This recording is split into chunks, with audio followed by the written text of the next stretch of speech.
বিসমিল্লাহির রহমানির রহিম। সুপ্রিয় এইচএসসি শিক্ষার্থী, আশা করি সবাই অনেক ভালো আছো। আলহামদুলিল্লাহ, আল্লাহর রহমতে আমি অনেক ভালো আছি। প্রিয় শিক্ষার্থী, আজকে তোমাদের সাথে আমি অ্যাকাউন্টিং ফার্স্ট পেপারের নবদান বই নিয়ে আলাপ করব। এই নবদান বইয়ের আলোচনাগুলো নেওয়া হয়েছে আমার লেখা অ্যাকাউন্টিং পাওয়ার বই থেকে। যাদের কাছে অ্যাকাউন্টিং পাওয়ার বইটা আছে তোমরা দেখো, আর যাদের কাছে বইটা নাই তোমরা আমার লেকচারটা খুব মন দিয়ে শোনো। প্রিয় শিক্ষার্থী, তোমরা এখন ভাববা যে তোমরা ক্লাসরুমে আসো, আমি তোমাদের টিচার, তোমরা আমার শিক্ষার্থী। তাহলে কি করতে হবে? তোমাদেরকে খাতা কলম নিয়ে থাকতে হবে। অর্থাৎ আমরা যখন এগুলো ডিটেলস আলাপ করব, তোমাদের কোনো কিছু প্রবলেম হলে তোমরা নোট করে রাখবা, পরবর্তীতে কমেন্টে জানাবা, আমরা সেগুলো অ্যান্সার দিয়ে দিব। প্রিয় শিক্ষার্থী, আজকে হলো আমাদের নবদান বইয়ের লেকচার 1, অর্থাৎ ফার্স্ট ক্লাস। এই ফার্স্ট ক্লাসের মধ্যে আমরা নবদান বইয়ের বেসিক নিয়ে আলাপ করব। পাশাপাশি নবদান বই পাঠতে হলে আমাদেরকে কিছু কৌশল জানতেই হবে। সেই শর্টকাট মহা গুরুত্বপূর্ণ কৌশলগুলো আমরা মনে রাখব, যাতে করে আমাদের অবজেক্টিভ বলি, সাবজেক্টিভ বলি, পরবর্তীতে ইউনিভার্সিটি অ্যাডমিশন টেস্টে আমাদের অনেক হেল্প হবে। প্রিয় শিক্ষার্থী, প্রথমে জানতে হবে নবদান বইটা বলতে কি বুঝি আমরা। খেয়াল রাখতে হবে, সাধারণত যেই বইতে নগদ এবং ব্যাংক সংক্রান্ত লেনদেন লিপিবদ্ধ করা হয় তাকেই নবদান বই বলা হয়। কোন ধরনের লেনদেন? নগদ এবং ব্যাংক সংক্রান্ত লেনদেন। আমরা কিভাবে বুঝবো যে এটা নগদ লেনদেন, এটা ব্যাংক সংক্রান্ত লেনদেন? প্রিয় শিক্ষার্থী, নগদ লেনদেন বলতে বুঝবো আমরা যেমন নগদে পণ্য ক্রয়, নগদে পণ্য বিক্রয়, বেতন দেওয়া হলো, ভাড়া দেওয়া হলো ইত্যাদি। ব্যাংক সংক্রান্ত লেনদেন বলতে আমরা বুঝবো যেমন চেকে পণ্য ক্রয়, চেকে পণ্য বিক্রয়, তারপরে ব্যাংকে জমা দেওয়া হলো, ব্যাংক থেকে উত্তোলন করা হলো ইত্যাদি। অর্থাৎ তোমরা খেয়াল রাখবা, যখন আমরা জাবেদা করি, জাবেদা এন্ট্রির মধ্যে যে সমস্ত এন্ট্রির মধ্যে আমাদের নগদ এবং ব্যাংক থাকবে, সেই ধরনের লেনদেনগুলো কি নবদান বইতে আসবে। ঠিক আছে, এর বাহিরে অন্য লেনদেনগুলো আসবে না। যেমন ধারে বা বাকিতে পণ্য ক্রয় বা বিক্রয়, তারপরে আসবাবপত্রের অপচয়, ইজারা সম্পত্তির অবলোপন, তারপরে মালিক কর্তৃক পণ্য উত্তোলন, বিনামূল্যে পণ্য বিতরণ, এগুলো নবদান বইতে আসবে না। কেন আসবে না? কারণ এগুলো নগদ বা ব্যাংক সংক্রান্ত না। তারপর আমরা আসি নবদান বইয়ের প্রকারভেদ। দেখো, নবদান বইকে মোট 4 ভাগে ভাগ করা হয়েছে। কয় ভাগে? 4 ভাগে। কি কি? 1 গড়ার নবদান বই, 2 গড়ার নবদান বই, 3 গড়ার নবদান বই এবং খুচরা নবদান বই। এর পাশাপাশি বর্তমানে আধুনিক প্রতিযোগিতামূলক কারবার প্রতিষ্ঠানের মধ্যে প্রতিষ্ঠানের সর্বাধিক চাহিদা পূরণের বিষয় বিবেচনা করে আরও 2 ধরনের নবদান বই প্রচলিত রয়েছে। সেগুলো হলো নগদ প্রাপ্তি জাবেদা এবং নগদ প্রদান জাবেদা। প্রিয় শিক্ষার্থী, এই নগদ প্রাপ্তি এবং প্রদান জাবেদা নিয়ে আমরা পরবর্তীতে কোনো ক্লাসের মধ্যে ডিটেলস আলাপ করব। এবার আসি আমরা যে 1 গড় নবদান বই। দেখো, যে নবদান বইতে ডেবিট এবং ক্রেডিট উভয় দিকে একটি করে টাকার গড় থাকে সেটি হলো 1 গড়া নবদান বই। আর 1 গড়া নবদান বইতে গড় হলো মোট 10টি। আর খেয়াল রাখতে হবে, 1 গড়া নবদান বইয়ের 2টা দিক, ডেবিট দিক এবং ক্রেডিট দিক। তাহলে এই ডেবিট দিক গড় হলো মোট 5টি, ক্রেডিট দিকে মোট গড় হলো 5টি। তাহলে আমরা যেটা বুঝলাম যে এই 1 গড়া নবদান বইয়ের ডেবিট এবং ক্রেডিট উভয় দিকে টাকার গড় হলো একটি করে, এই যে নগদ টাকা, এই যে নগদ টাকা। ঠিক আছে, অর্থাৎ যে নবদান বইতে ডেবিট এবং ক্রেডিট উভয় দিকে একটি করে টাকা গড় থাকে সেটা হলো 1 গড় নবদান বই। আর 1 গড় নবদান বইয়ের মোট গড় হলো 10টি, ডেবিট দিকে 5টি, ক্রেডিট দিকে 5টি। প্রিয় শিক্ষার্থী, দেখো এই যে যা লেখা আছে এখানে লেখা আছে যে প্রায়োগিক সমস্যা সমাধানের পূর্বে জ্ঞাতব্য বিষয়গুলি 1 গড়া নবদান বইয়ের ক্ষেত্রে। অর্থাৎ এখানে 1 গড়া নবদান বই পড়ার জন্য আমাদেরকে এগুলো জানতে হবে, কিন্তু আমরা এখন এগুলো নিয়ে আলাপ করব না। কেন আলাপ করব না? দেখো, এখানে যে 4 প্রকার নবদান বই আছে, 1 গড়া, 2 গড়া, 3 গড়া এবং খুচরা। তার মধ্যে প্রিয় শিক্ষার্থী, তোমাদের কলেজ পরীক্ষায় বা বোর্ড পরীক্ষায় 3 গড়া নবদান বইটা সবচেয়ে বেশি আসে। হ্যাঁ, পাশাপাশি তোমাদের এই 2 গড়া নবদান বইটাও আসে এবং খুচরা নবদান বইটাও আসে। তার মধ্যে আজকে আমরা এই 2 গড়া এবং 3 গড়া নবদান বই নিয়ে ডিটেলস আলাপ করব, আর খুচরা নবদান বই নিয়ে আমরা পরবর্তী ক্লাসের মধ্যে আলাপ করব। ঠিক আছে? আচ্ছা, তাহলে এই যে এক গড়া অঙ্ক জানার জন্য এই যে আমাদের যেগুলো জানতে হবে, যে সমস্ত অ্যান্টি জানতে হবে, প্রিয় শিক্ষার্থী তোমরা আমাদের যদি এই বইটা যাদের কাছে আছে, যা যা প্রয়োজন এক গড়ার জন্য তা এখানে দেওয়া আছে, তোমরা এগুলো একটু ভালো মতো পড়ে নাও। আর যাদের কাছে বইটা নাই, তাহলে তোমাদের কাছে যে বইটা আছে, তোমাদের কাছে যে লেখকের বইটা আছে, তোমরা সেই লেখকের বইটাই একটু ভালো মতো পড়ে নাও, ঠিক আছে? তাহলে আমরা নেক্সট আসি। কারণটা হলো আমি এক গড়া নিয়ে কেন আলাপ করলাম না, যেহেতু তোমাদের পরীক্ষায় এক গড়া সাধারণত আসে না, কিন্তু তোমাদের শিক্ষার জন্য জানার জন্য এক গড়া নিয়মকানুনগুলো জানতে হবে। এবার আমরা আসি দুই গড়া নগদান বই নিয়ে। দুই গড়া নগদান বইটা হলো যে নগদান বইয়ের ডেবিট এবং ক্রেডিট উভয় দিকে দুইটি করে টাকা ঘর থাকে, সেটাই হলো দুই গড়া নগদান বই।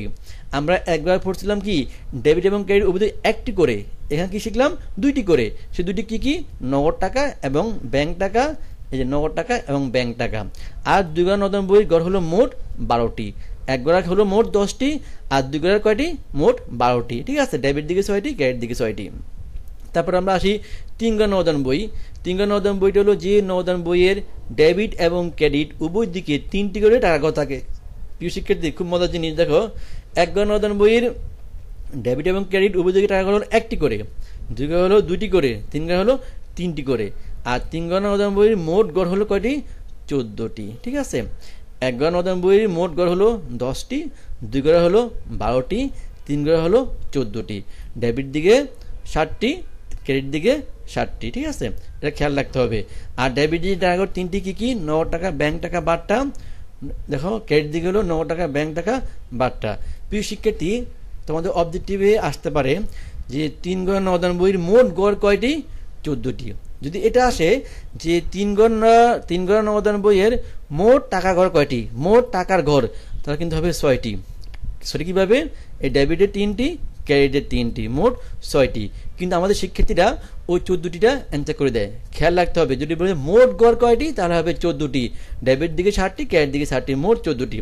আর যদি বলে যে মোট টাকার ঘর কয়টি, তাহলে হবে কয়টি? 6টি। আর যদি এবার বলে ডেবিট দিকে টাকা ঘর কয়টি, তাহলে হবে 3টি। আর যদি বলে ক্রেডিট দিকে টাকা ঘর কয়টি, তাহলে হবে 3টি। প্রিয় শিক্ষার্থী এই মানে টেকনিকগুলো তোমরা মনে রাখবা। হ্যাঁ, প্রশ্নের মধ্যে একটু তোমাদেরকে মানে বেসিক স্ট্রং করার জন্য এগুলা ক্লিয়ার জানতে হবে। প্রিয় শিক্ষার্থী খুবই ইম্পর্টেন্ট এখন যেটা আলাপ করবো আমি।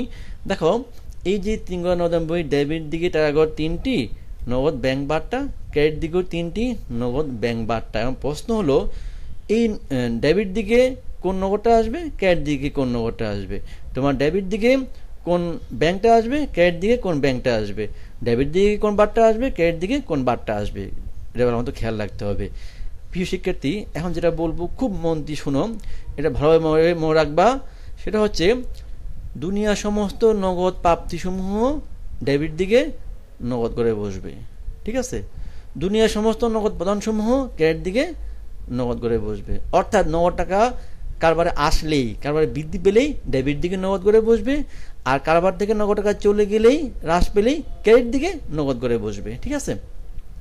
এবার আসো তোমার কারবার যে ব্যাংক অ্যাকাউন্টে আছে, ওই ব্যাংকের মধ্যে টাকা তোমার অ্যাকাউন্টে বৃদ্ধি পেলেই ডেবিট দিকে ব্যাংক করে বসবে। সেম আবার টাকা ব্যাংক থেকে কমে গেলে ক্রেডিট দিকে ব্যাংক করে বসবে। এই কারণে লেখা আছে এখানে ব্যাংকে জমা দেওয়া হলো, ব্যাংক থেকে উত্তোলন করা হলো। এবার আসো বারটা দিলেই ডেবিট দিকে বসবে, বারটা পাইলেই ক্রেডিট দিকে বসবে। প্রদত্ত বারটা ডেবিট দিকে বসে, প্রাপ্ত বারটা ক্রেডিট দিকে বসে। আমরা একটু ডিটেলস আলাপ করি। দেখো লেখা আছে নগদ প্রাপ্তিসমূহ, অর্থাৎ কারবারের মধ্যে নগদ টাকা আসলেই ডেবিট দিকে নগদ করে লিখবো বিপরীত নামে। বিপরীত নাম বলতে আমি একটু পরে দেখাচ্ছি। আর নগদ টাকা চলে গেলেই ক্রেডিট দিকে কি করবে, নগদ করে বসবে বিপরীত নামে। আবার টাকা কারবারে বৃদ্ধি পেলেই ডেবিট দিকে ব্যাংক করে বসবে, টাকা হ্রাস পেলেই ক্রেডিট দিকে ব্যাংক করে বসবে। প্রদত্ত বারটা হলেই ডেবিট দিকে বারটা করে বসবে, আবার তোমার বারটা পাইলেই ক্রেডিট দিকে বারটা করে বসবে।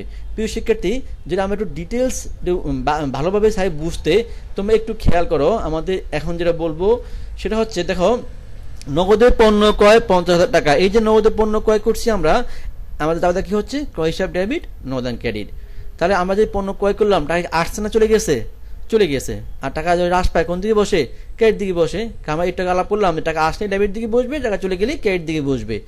তোমরা একটু খেয়াল করো এখানে এই যে নগদ টাকা কোন দিকে আছে, ক্রেডিট দিকে আছে, আমরা ক্রেডিট দিকে নগদ করে লিখবো কি নামে, বিপরীত নাম। বিপরীত নাম বলতে বোঝানো হয়েছে এখানে এই ক্রয় হিসাবকে বোঝানো হয়েছে। তাহলে নগদে পণ্য ক্রয় আমরা এটা কিভাবে লিখবো, দেখো এই নগদে পণ্য ক্রয়টা আমাদের টাকা চলে গেছে যেহেতু আমরা নগদ করে লিখবো কি নামে, ক্রয় নামে। ক্রয়টা হলো এখানে বিপরীত নাম, হ্যাঁ আমরা বিপরীত নামে এখানে লিখবো। তারপরটা আমরা আসি যে লেখা আছে যে নগদে পণ্য বিক্রয়, এটা কি অ্যান্সার কি হচ্ছে, নগদান ডেবিট আর বিক্রয় ক্রেডিট। নগদ কোন, এখন নগদের পণ্য বিক্রি করছে, টাকা আসছে না চলে গেছে, আসছে, বৃদ্ধি পাইছে। আমরা কি শিখলাম, কারবার টাকা আসলেই বৃদ্ধি পেলে কোন দিকে বসে, ডেবিট দিকে বসে। দেখো এখানেও আছে কি নগদ হিসাব ডেবিট আছে, সো আমরা ডেবিট দিকে নগদ করে লিখবো কি নামে লিখবো, বিপরীত নাম মানে বিক্রয় নামে লিখবো। তাহলে এখানে আমাদের অ্যান্সারটা লিখতে হবে কোন দিকে, ডেবিট দিকে লিখবো, আমরা নগদ করে টাকাটা লিখবো কি নামে লিখবো, আমরা বিক্রয় নামে লিখবো মানে বিপরীত নামে লিখবো। ওকে, তারপরে আমরা আসি, দেখো এখানে লেখা আছে বেতন প্রদান করা হলো, বেতন ডেবিট, নগদান ক্রেডিট। তাহলে আমরা ক্রেডিট দিকে নগদ করে লিখবো কি নামে, বেতন নামে লিখবো। তারপরে আসো, দেখো কমিশন বাবদ চেক পাওয়া গেল। এই যে চেক পাওয়া গেছে আমাদের এটা এন্ট্রি কি হচ্ছে, ব্যাংক হিসাব ডেবিট, কমিশন ক্রেডিট। দেখো আমরা বলছিলাম কারবারের অ্যাকাউন্টে, ব্যাংক অ্যাকাউন্টে টাকা বৃদ্ধি পেলেই ডেবিট দিকে ব্যাংক করে বসবে। তাহলে এই যে কমিশন পাচ্ছি আমরা চেকের মাধ্যমে, আমার টাকাটা ব্যাংকে বেড়ে গিয়েছে, তাহলে ব্যাংক ডেবিট দিকে আছে। তাহলে আমরা কি নামে লিখবো, বিপরীত নামে লিখবো মানে কমিশন নামে লিখবো।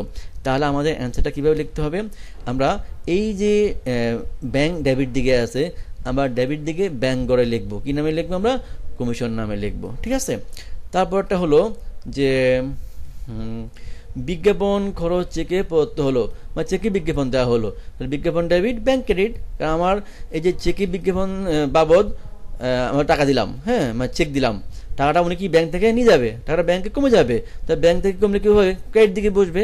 ঠিক আছে, তাহলে আমরা ক্রেডিট দিকে ব্যাংক করে লিখবো, বিজ্ঞাপন নামে লিখবো। তারপরটা হলো রাজার নিকট হতে পণ্য ক্রয়, ক্রয় ডেবিট, রাজা ক্রেডিট। প্রিয় শিক্ষার্থী খেয়াল করো, এটা লেনদেন কিন্তু এটা আমাকে নগদের লেনদেন না, সো এটা নগদান বইতে আসবে না। ঠিক আছে, তারপরটা হলো বিনামূল্যে পণ্য বিতরণ। দেখো বিজ্ঞাপন ডেবিট, ক্রয় ক্রেডিট, এটাও লেনদেন, বাট এটাও আমাদের কি নগদান বইতে আসবে না। কেন আসবে না, এটা নগদে বা ব্যাংক সংক্রান্ত লেনদেন না। তারপরটা হলো মাল বিক্রয়ের পর মাস বা প্রাপ্তি এত টাকা। এই ঘটনাটি অর্থের মাপকাঠিতে পরিমাপযোগ্য হলেও এর দ্বারা প্রতিষ্ঠানের কোনো আর্থিক অবস্থার পরিবর্তন হয় নাই। সো এটা কি আমাদের একদিকে হলো এটা কোনো লেনদেনে না, আর এর পাশাপাশি যেটা বুঝতে হবে, যেহেতু লেনদেনে না সেটা হিসেবে আসার প্রশ্নই আসে না। ঠিক আছে, প্রিয় শিক্ষার্থী তোমাদেরকে এগুলো একটু ভালো মতো বুঝতে হবে, হ্যাঁ তোমাদের বারবার এই ভিডিওটা দেখতে হবে, তোমাদের নোট করতে হবে। যদি এরপরও না বুঝো আমাদেরকে তোমরা কমেন্টে জানাবা। প্রিয় শিক্ষার্থী এবার আসো, এই যে লেখা আছে প্রদত্ত বার্তা, প্রাপ্ত বার্তা, আমরা নগদ প্রাপ্তি বুঝলাম, প্রদান বুঝলাম, ব্যাংক জমা বুঝলাম, ব্যাংক উত্তোলনটা বুঝলাম। প্রদত্ত বার্তা আসো, প্রদত্ত বার্তা হলো যে তুমি যেটা সংক্ষেপে মনে রাখবা সেটা হচ্ছে যে ধরো তোমার নিকট কেউ 10,000 টাকা পাবে, এখন তুমি পূর্ণ নিষ্পত্তিতে তুমি টাকা 9,000 দিয়ে দিচ্ছ, যে বলছো ভাই আমি আর দিতে পারবো না, ঠিক আছে 10,000 পাইতেন, আমি আপনার টাকা 9,000 দিলাম, আর 1,000 টাকা দিতে পারবো না, আমাদের দেনাপানা নিষ্পত্তি হয়ে গেছে, হ্যাঁ ডিসমিস হয়ে গেল। তো উনি রাজি হলো, তুমি রাজি হলো, তো কি তোমার এখানে কি এ লাভ না লস তোমার জন্য, একটু জিনিসটা বুঝে নাও ভালো মতো।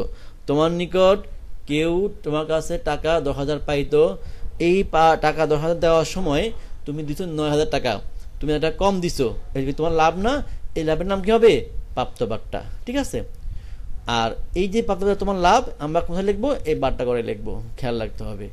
আর প্রদত্ত বার্তা হলো তার সম্পূর্ণ বিপরীতটা, অর্থাৎ ধরো তুমি কারোর নিকট টাকা 5,000 পাইতা, এই 5,000 টাকা এখন তো সে দিচ্ছে না, এখন সে পরবর্তী কোনো একসময় বললো ভাই আপনি যে টাকা 5,000 পাইতেন, ধরেন টাকা 3,000 দিলাম, আর 2,000 দিতে পারবো না, আমি ভাই খুব খারাপ অবস্থায় আছি, ব্যবসা বাণিজ্য খুব খারাপ অবস্থায় আছে।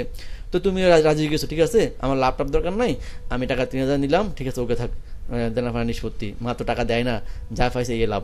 ঠিক আছে নাকি, বেটা এরকম আর কি অনেকটা।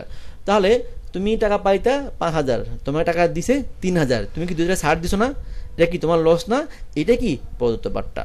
ঠিক আছে, এটা ভালো বুঝতে হবে প্রিয় শিক্ষার্থী।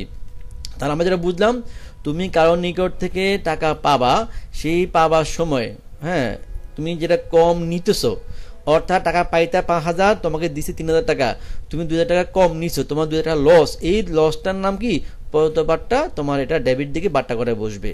ঠিক আছে, আবার তোমার নিকট থেকে কেউ টাকা 10,000 পাইতো, তুমি টাকা দিছো 9,000 টাকা, তুমি 1,000 টাকা কম দিছো, এই যে 1,000 টাকা কম দিছো এ কি তোমার লাভ, এটা হলো প্রাপ্ত বার্তা, এটা আমাদের এই ক্রেডিট দিকে বার্তা করে বসবে। প্রিয় শিক্ষার্থী, তোমরা ভালোভাবে একটু বুঝে নাও, না বুঝলে আমাকে জানাবা, আমরা অ্যান্সার দিয়ে দিব। ঠিক আছে প্রিয় শিক্ষার্থী, খেয়াল রাখবা এখানে কিন্তু তোমার কারোর বার্তা আসবে না, এখানে কি নগদ বার্তা, পূর্ণ নিষ্পত্তি, খেয়াল রাখতে হবে। পূর্ণ নিষ্পত্তি মানে হলো টাকা, নগদ টাকা লেনদেনের সময় যে টাকা ছাড় দেওয়া হয় সেটাই হলো নগদ টাকা। নগদ টাকা দুই প্রকার, প্রাপ্ত বার্তা এবং প্রদত্ত বার্তা। ঠিক আছে, তো কারের বার্তা হিসেবে আসবে না। কারের বার্তা কি, পণ্য ক্রয় বিক্রির সময় যেটা হয় সেটা হলো কারের বার্তা, কখনোই কারের বার্তা হিসাবে আসে না, অবজেক্টিভে আসতে পারে। তো আমরা বার্তা নিয়ে পরবর্তীতে অন্য আরেকটা ক্লাসের ডিটেলস আমরা ভালোভাবে আলাপ করব। প্রিয় শিক্ষার্থী, এবার আমরা আসি, তোমরা একটু ভালো এটা খেয়াল রাখবে। এখন যেটা বলবো, প্রথমে এটা স্টুডেন্ট ভুল করে, ধরো তোমাদের প্রশ্নে লেখা আছে 2010 সালের জানুয়ারি 1 তারিখে প্রারম্ভিক নগদ তহবিল বা নগদ তহবিল বা হাতে নগদ এটা থাকেই। ধরো তো আমরা কি করব, এই নগদ তহবিল থাকলে আমরা কি করব, ডেবিট দিকে ব্যালেন্স বিনিময়ে নগদ টাকাটা লিখে দিব।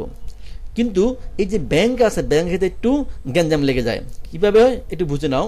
আমরা কি বুঝলাম, নগদটা সবসময় আমরা ডেবিট দিকে নগদ লিখবো যদি থাকে এরকম প্রারম্ভিক নগদ তহবিল বা নগদ তহবিল বা হাতে নগদ। কিন্তু যদি এমন থাকে প্রারম্ভিক ব্যাংক জমা বা শুধু ব্যাংক জমা, আমরা কি লিখবো, এটা ডেবিট দিকে ব্যাংক করে লিখবো, ব্যালেন্স বিনিময় লেখা আছে, অর্থাৎ ব্যালেন্স বিনিময়ে আমরা টাকাটা ব্যাংক করে লিখে দিব প্রারম্ভিক ব্যাংক জমা বা ব্যাংক জমা থাকলে। কিন্তু যদি থাকে এরকম যে ব্যাংক জমা বা ব্যাংক ব্যালেন্স ক্রেডিট, এই ক্রেডিট নাম থাকে, অথবা প্রারম্ভিক ব্যাংক জমা অতিরিক্ত থাকে, অথবা ব্যাংক জমা অতিরিক্ত উত্তোলন থাকে, তাহলে কিন্তু ডেবিট দিকে লেখা যাবে না, তখন কী করতে হবে, ক্রেডিট দিকে লিখতে হবে। হ্যাঁ, ক্রেডিট দিকে আমরা ব্যালেন্স বিনিময়ে ক্রেডিট দিকে লিখবো। অর্থাৎ যেটা খেয়াল রাখতে হবে প্রিয় শিক্ষার্থী, যদি থাকে এইভাবে যে প্রারম্ভিক নগদ তহবিল বা হাতে নগদ এবং প্রারম্ভিক ব্যাংক জমা, তাহলে আমার দুইটা কি ডেবিট দিকে ব্যালেন্স বিনিময়ে নগদটা নগদ করে ব্যাংকটা ব্যাংক করে লিখবো। কিন্তু যদি এইভাবে থাকে নগদ সেম থাকবেই, হ্যাঁ ওরা আমার লিখে দিলাম, প্রবলেম নাই। যদি থাকে ব্যাংকের ক্ষেত্রে যদি থাকে এরকম ব্যাংক জমা বা ব্যাংক ব্যালেন্স ক্রেডিট, প্রারম্ভিক ব্যাংক জমা অতিরিক্ত বা ব্যাংক জমা উত্তোলন থাকে, তাহলে আমাকে ক্রেডিট দিকে ব্যালেন্স বিনিময়ে ব্যাংক করে লিখবো, খেয়াল রাখতে হবে। এখন এই যে লেখা আছে প্রারম্ভিক ব্যাংক জমা বা শুধু ব্যাংক জমা, এটা কি বোঝানো হচ্ছে কি আমাদের টাকাটা ব্যাংকে জমা আছে, মানে ডেবিট আছে। এখানে ডেবিট না লিখলেও আমি কি বুঝি, এটা আমাদের ডেবিট মানে জমা আছে, ঠিক আছে। কিন্তু ক্রেডিট মানে কি আমাদের জমা নাই, এটা আমাদের উল্টো হবে, তাহলে আমাদের ক্রেডিট দিকে লিখতে হবে, খেয়াল রাখতে হবে। ক্রেডিট থাকলে অথবা ব্যাংক জমা অতিরিক্ত থাকলে অথবা ব্যাংক জমা উত্তোলন থাকলে আমরা কোন দিকে লিখবো, ক্রেডিট দিকে ব্যাংক করে লিখবো, ঠিক আছে প্রিয় শিক্ষার্থী। আর নগদ তহবিল সবসময় ডেবিট দিকে বসে, কারণ কারবার নগদ টাকা থাকে। হ্যাঁ, সো এটা সবসময় সেম বসবে, নগদ উদ্ভিদ থাকলেই আমরা ডেবিট দিকে লিখে দিব। কিন্তু কোন ক্ষেত্রে এই ব্যালেন্স বিডিটা কোনো জায়গায় বসবে না, মানে এই জিনিসটা আসবেই না, ডেবিটে হোক আর তোমার এই ডেবিটে হোক বা ব্যাংকের ক্রেডিট দিকে হোক। কোন ক্ষেত্রে আসবে না, যে ক্ষেত্রে বলা হবে যে 2010 সালে জানুয়ারি 1 তারিখে, অর্থাৎ কারবারটা মাত্র শুরু করা হয়েছে, আরম্ভ করা হয়েছে। তাহলে দেখো যখন কারবার শুরু করা হয় নর্মাল এন্ট্রি কি হয়, নগদান ডেবিট মূলধন ক্রেডিট। হ্যাঁ, নগদান ডেবিট দিকে আমরা নগদ করে লিখবো কি নামে, বিপরীত নামে আমরা মূলধন নামে লিখবো আমরা। এই ক্ষেত্রে কিন্তু আমাদের ব্যালেন্স বিডি লেখা যাবে না। কারণটা হলো এই ধরনের লেনদেনের ক্ষেত্রে বুঝতে হয় যে কারবারটা আমাদের আগে থেকে আসে। হ্যাঁ, কিন্তু যখন কারবার শুরু করা হয় আমাদের কারবার আগে থেকে নাই, মাত্র আমরা শুরু করছি। হ্যাঁ, ওই ক্ষেত্রে কি মূলধন নামে লিখতে হবে। প্রিয় শিক্ষার্থী, তো আমরা অনেক আলাপ করলাম। আমি তোমাদেরকে রিকোয়েস্ট করব তোমরা এই বারবার এই লেনদেনগুলো, হ্যাঁ, এই ভিডিওটা দেখবা, দেখার পরে তোমরা যদি কোনো প্রবলেম হয় আমাদেরকে জানাবা, আমরা তোমাদেরকে এগুলো অ্যান্সার দিয়ে দিব। আর বিশেষ করে তোমাদের যে তোমরা বাসায় বানানো প্র্যাকটিস করবা, আমাদের ভিডিওগুলো দেখবা, তোমাদের যে বন্ধুরা আছে ওদেরকে দেখাবা, ওদের কাছে শেয়ার করবা, ঠিক আছে। আর এর পরবর্তীতে যদি কোনো প্রবলেম হয় তোমরা অবশ্যই আমাদেরকে জানাবা, তোমরা আমাদের সাথে থাকবা। তো সবাই ভালো থাকো, আজকে এই পর্যন্তই, আল্লাহ হাফেজ।